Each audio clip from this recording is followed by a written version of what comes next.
Hello and welcome to Global Eye. Leaders of the 32 NATO countries gathered in Washington to celebrate the 75th anniversary of the global alliance. The Russia-Ukraine war remained the top point of discussion.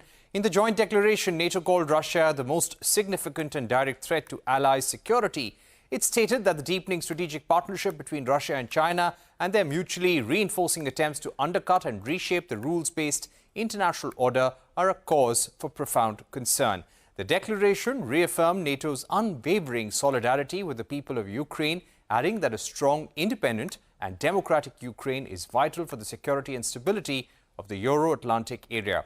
The members have approved a funding of 40 billion euros over the next year to Ukraine, along with security assistance. It said Ukraine's future is in NATO and the alliance will continue to support it on its irreversible path to full Euro-Atlantic integration, including NATO membership.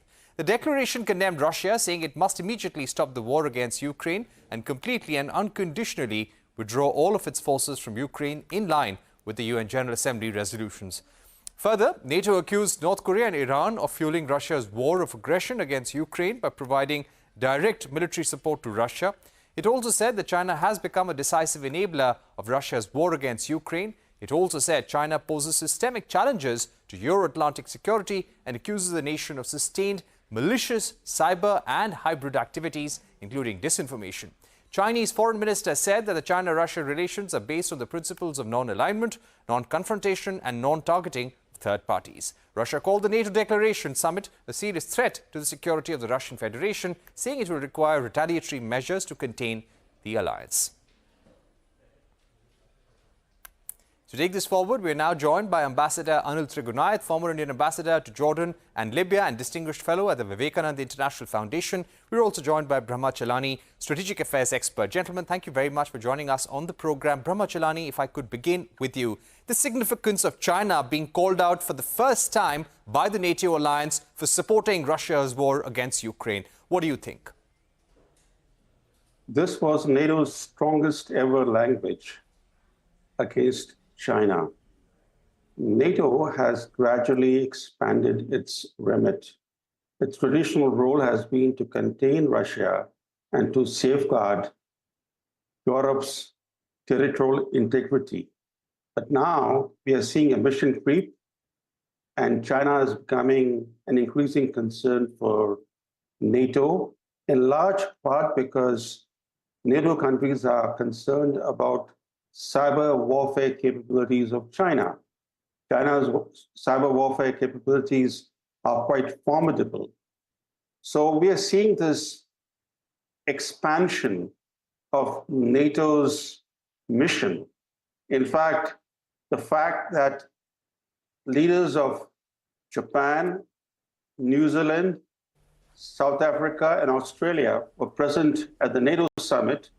In fact, other than the Australia, which sent a deputy prime minister, the other three countries were represented there, at the head of government level, clearly indicates that NATO's engagement with countries of East Asia and Asia as a whole is growing, and this could actually further provoke both China and Russia, and it could potentially have adverse implications for Asian security. Right. Important points there. Let me go across to Ambassador Trigunayat. Ambassador Trigunayat, what impact will this have on China in terms of singling them out as a country importing oil and gas from Russia in the biggest manner possible, supplying components, subcomponents to fund Russia's war effort? In fact, reports suggesting that 60 to 70% of components for defense use that Russia is getting right now are all being imported from China. Does this statement, does this allegation in a way single out and pressurize China as well? Well, as you know that NATO is a tool for the Americans to expand, exercise, and maintain their superiority and power across the world, basically. And they've been able to consolidate this primarily during this Euro-Atlantic alliance during the Russia-Ukraine war. And they are continuing to generate fear among the Europeans about the Russia's intent across. So this will continue to happen like that. They want the flock to follow them, and that's happening. Now, what happens when Trump comes, it'll be seen how it will be played out eventually, or the transactional relationship will begin. Euro security architecture by itself is in its infancy. It has not moved forward much. Riding alone for that is not an option. And China remains the nemesis of the US in this emerging Cold War 2.0 kind of a scenario. Hence, they have to keep the China factor alive and kicking and as a target, which is at this time, it's not a moving target for them, it's a steady target. And that's precisely what they have tried to bring about. And as far as Russia is concerned, as we know, that Russia has challenged the US hegemony in this warfare militarily, while China is challenging them economically and technologically. So that is a very major challenge for them. And hence, calling out China, you remember that many times all the American officials who have made a beeline to go to China to talk to them, while the Chinese were not very much willing to talk, they wanted to keep China directly not getting involved in this. But if they want to bring in the factors of Russia's oil being bought by China or by other countries, I think that they cannot stop it and they know it. And therefore, it was a 75th anniversary when they wanted to consolidate the factors. And Mr. Chalani said that they are trying to move into Asia and Southeast Asia. In Jordan also, they have decided to open a coordination office. So now we are looking at that the Quad countries are being promoted, new bases are coming in. So the United States, under the current administration through its deep state, is basically trying to salvage its reputation as the arbiter or the policeman of the world. Right. So a very strong statement, Brahmachalani, has come from the Chinese government via the state media saying that the US and NATO are showing their bias. NATO's interventions in the past have not really worked, and they're not going to work in this case. They've accused the West of supplying Ukraine with very lethal weapons which are being used to target Russia right now. China has never called out Russia. They've never termed this as a war either. How do you think Europe is going to scale down their investments? Some European countries have said that, yes, if China continues to support Russia in this manner, we will rethink our investments and manufacturing in China. Is that really going to happen? And do you think China may rethink its support to Russia as a result of these strong statements that are coming in from the West? Both the NATO declaration and then President Biden's comments last night at a news conference both implied that the West would consider possible economic sanctions against Beijing. But such sanctions are unlikely. We have seen that there have been no meaningful sanctions against China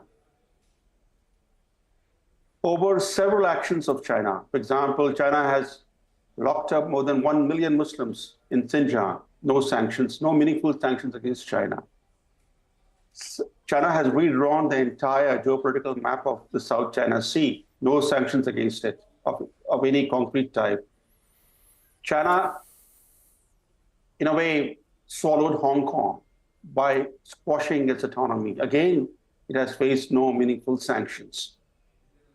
The fact is this: Xi Jinping wants the Ukraine war to go on because the only country benefiting from that war is China. That war is weakening Russia. It's also sapping the strength of America and its NATO allies. In fact, the Ukraine war has exposed America's military shortcomings. For example, the US is unable to supply munitions to Ukraine in sufficient quantities. The reason is that Russia's industrial capacity to manufacture munitions is greater than the combined munitions manufacturing capability of the entire NATO bloc. So these kinds of military shortcomings that this war has exposed have laid bare the fact that the longer this war rages, both sides in this war, that is the Western Bloc and Russia, are going to be weakened. And the only real winner from this war is going to be China. In fact, already China has emerged as Russia's banker and also has managed to expand the international use of the Chinese yuan. You take a look at Russia's trade. Russia now generates much of its international export earnings in the Chinese currency and keeps those proceeds mostly in Chinese banks in China, in effect giving Beijing a share of the returns. Right. So this is a win-win situation for China. Right. Right. A win-win situation for China, definitely not good for India. Ambassador Trigunayat, we have seen reports of Russia and China conducting military drills very recently. Now, with Russia and China coming very close together and Russia becoming more and more dependent on the Chinese economy for components, for economic support, for financial assistance, is this bad news for China, Russia's pivot to Beijing? Well, I don't think so. Bad news for India, I mean. Yes. And in fact, this China, Russia, India dynamic is to be seen in a very different context and not simply on the basis of some events that are happening. We have to see the history of Russia and the mindset of the Russians. Russia wants to become a pole by itself. It is not ready to be subjugated. It is weakened, no doubt. And because of that, it needs a China to counter the West. And that's where the no limits partnership is coming very handy. But at the same time, they are also very much aware about the Chinese hegemony, and their own history with China has not been that very great. And they know that. And that's precisely the reason that they need an India, whether it is in the SCO, whether it is in the BRICS, or in the bilateral format, or their investments in Far East. All these are related in that sense somehow to balance out the Chinese hegemony. So today we are in the hegemony of two major superpowers, where Russia is trying to find its own balance where to go. So it's obviously it has chosen that it has to be with Russia. Had there been somehow a little good sense that would have prevailed, that the Americans had tried to find some kind of a modus vivendi with Moscow, which it wants forever, now then the Chinese could have been restrained to some extent. But today I agree with Mr. Chelani that China is a winner in this war. Of course, we should not forget that in this war, the only other country that is really winning through the military-industrial complex is the United States of America. Everybody else is a loser. Right. Important points there. Let me go back to Brahma Chelani. Brahma Chelani, with the NATO in its joint statement, declaration, calling out China for the first time, do you think this is an attempt by US and certain Western countries to make sure that China is always there in public discourse when it comes to the Russia-Ukraine war, and an attempt to make sure that China is always accused of supporting Russia in the war against Ukraine? I think we need to keep in mind the fact that President Biden has invested quite a bit of political capital in quoting Xi Jinping. He has invested in personal diplomacy with Xi Jinping to dissuade China from coming to Russia's aid in the war or from opening a front against Taiwan. Now, these are two things that Biden sought to avert. Now, it's very clear, especially from the latest NATO declaration, as well as from Biden's own remarks last night, that his personal diplomacy with China has failed.